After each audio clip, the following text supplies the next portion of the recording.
En cuanto a la clasificación de las personas jurídicas, bueno, está claramente en el apunte, hay que distinguirlas entre públicas y privadas. Pareciera ser de la lectura de ello que las personas jurídicas de derecho público son más importantes, digamos, por su envergadura, ¿no es cierto? Por lo tanto, si son más importantes en ese sentido, Estado Nacional y demás, el comienzo de su existencia, es decir, desde cuándo funcionan, va a ser mucho más exigente, va a ser obviamente desde el momento de su creación y que van a ser creadas por la Constitución, por las leyes, digamos, van a tener una entidad propia muy relevante que les da inicio, mientras que las privadas, las personas jurídicas de derecho privado, van a tener, su comienzo de existencia va a ser desde el mismo momento de su constitución.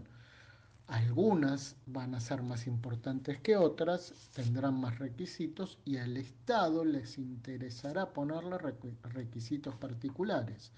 Por lo tanto, las privadas sí tenemos que tener en cuenta que el comienzo de su existencia se dividirá en dos, las que necesitan autorización gubernamental para poder funcionar, eh, por su importancia, las asociaciones, las fundaciones y demás, o las propiamente dichas, también como las sociedades comerciales, que son creadas e inscritas según su forma por la voluntad de sus miembros. Ahora, pensemos claramente que ya siempre tengamos en cuenta la definición de persona jurídica, que era todo ente a los cuales el ordenamiento jurídico les confiere aptitud para contraer derechos y obligaciones para el cumplimiento de sus fines, el objeto de su creación y demás. Pero, digamos, pensemos entonces, más allá de lo que dice el apunte, en algo que es básico.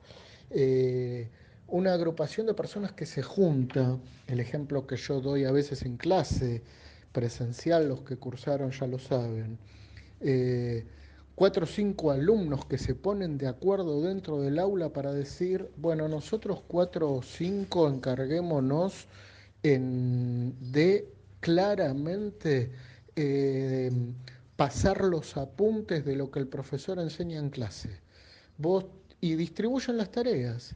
Dos se encargan de desgrabarlo, otros dos se encargan de tipearlo y otros dos se encargan de volcarlos al papel y después todos los demás alumnos a lo mejor compran esos apuntes. ¿Qué están haciendo sino básicamente una persona jurídica? Y ahí no estamos pensando en que constituyeron una sociedad comercial bajo una forma típica, sin perjuicio de lo cual hay una agrupación de personas. Es todo ente al que el ordenamiento jurídico le da la aptitud de adquirir derechos y contraer obligaciones. Fíjense si esa gente que se juntó para esa tarea no está adquiriendo derechos y no está contrayendo obligaciones. El apunte puede estar mal desgrabado. Uno de los integrantes de esa sociedad irregular, entre comillas, no cumplió con su parte. Fíjense todos los problemas que pueden surgir. Hay un intercambio de dinero.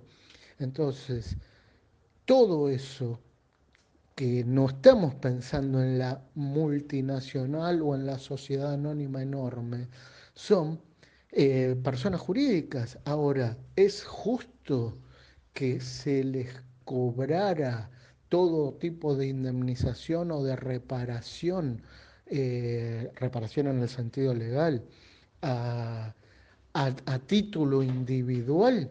Y va a depender del tipo de actividad. Entonces, por eso es importante tener en cuenta estos conceptos de las grandes diferencias entre lo que son sociedades con fines de lucro y lo que son las asociaciones y fines de lucro. Ahora, todas ellas generan la unidad de personas y la unión de personas para cumplir con el objeto determinado y con los fines de su creación. Entonces tengamos bien en cuenta esas circunstancias.